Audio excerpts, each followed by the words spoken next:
explain. Joining us right now is Bill George. He is currently a professor of management practice at Harvard Business School and the former chairman and CEO of Medtronic. Bill, looking at this as a management expert, A, how would you grade it? And B, how do you fix it?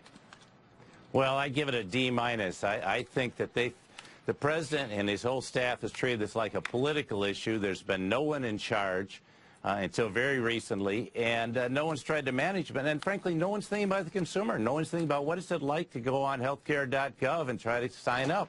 If you did, you'd realize what a fiasco it is. And even yesterday's appearance in Faneuil Hall was emblematic of what the problem is. They're still treating it like political theater. He should have been out in Reston, Virginia with the contractor and working with them, trying to figure out how to get it fixed and clearing away bureaucratic hurdles. There are so many hurdles that make it much more difficult to do this in government, this government, than it would in private industry. What kind of hurdles are you talking about? Yeah. Pardon? Well, I'm sorry, what kind of, oh, you just mean versus private industry? Well, what kind of?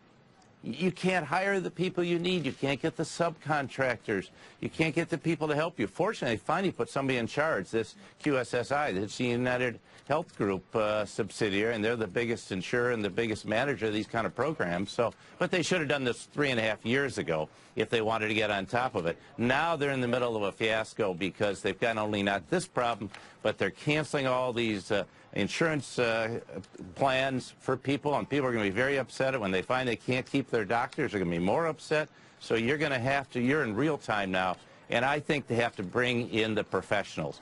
That's why I recommended they bring in somebody like George Halverson, who ran in Kaiser Permanente. He was CEO, implemented a $2 billion system out there, one of the biggest in the country. Bring in somebody who knows what they're doing. Catherine Sebelius is a very nice person, but she's a politician. She's not experienced these areas. You mean bring him in as a healthcare czar?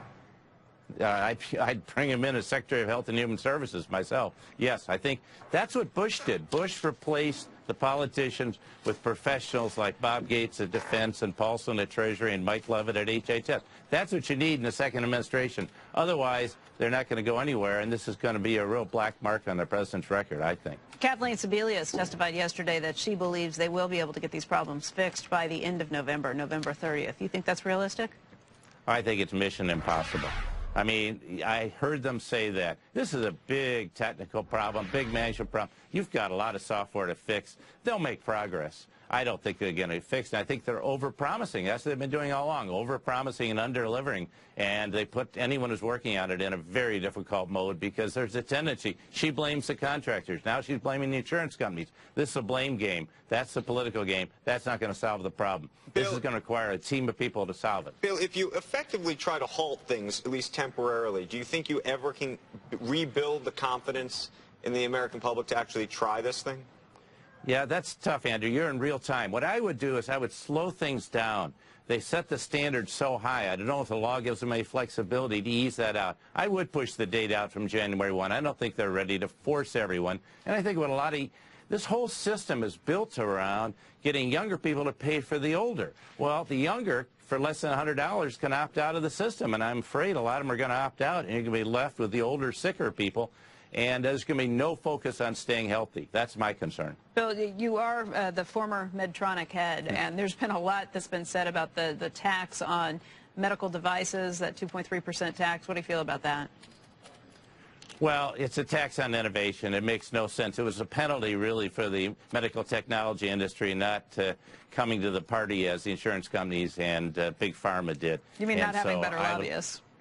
Well, that could be it, too. And so I'd like to see it go away. I don't know. But I think the number one issue now, Becky, is getting this system fixed. And I think we've got to have a whole change in how we approach it. We've got to get pragmatic. The Republicans have been saying eliminate. You're not going to eliminate. It's the law of the land. Right. But let's get it done. Like any group of executives do. Let's get it done and get it fixed and put them in charge. And the president's got to stop playing politics, or else it's going to drag down this whole administration for years to come. Jim Paulson is one of our guest hosts today. Hi, Bill. I was curious. Hi, Jim. Is there in your view, is there some sort of drop-dead date where we go beyond, where there just is not enough signed up, that the insurance companies start to back out and alter pricing, this thing just goes into desperation? Is there a date around which that, is that December 30th? Is that January 30th? Where's the date where this thing just will not work regardless? No, if they don't slow this thing down, I think it could happen in the first quarter. That's why, Jim, I'm advocating slowing it down. to give a little more time, to buy some time, to coach people, to educate them about what they're getting into, and not just have mandates. I think the mandates, I was glad they postponed the employer mandate. I think employer health care is a very good thing. But the kind of plans that worked at Medtronic are now being eliminated.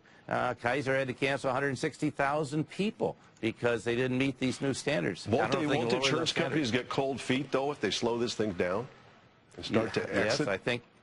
I don't know if they can exit now having bid on it, but look, the state plans are working much better. We have a state exchange here in Minnesota. It's working reasonably well. So I think that's working much better. But the key is we've got to stop do fee for service and get to pay for value. That's the key to the whole thing, and get people healthy again. As long as we do that, then the insurance companies are really going to be concerned if the costs keep rising. Bill, thank you very much for joining us today. Pleasure talking to you.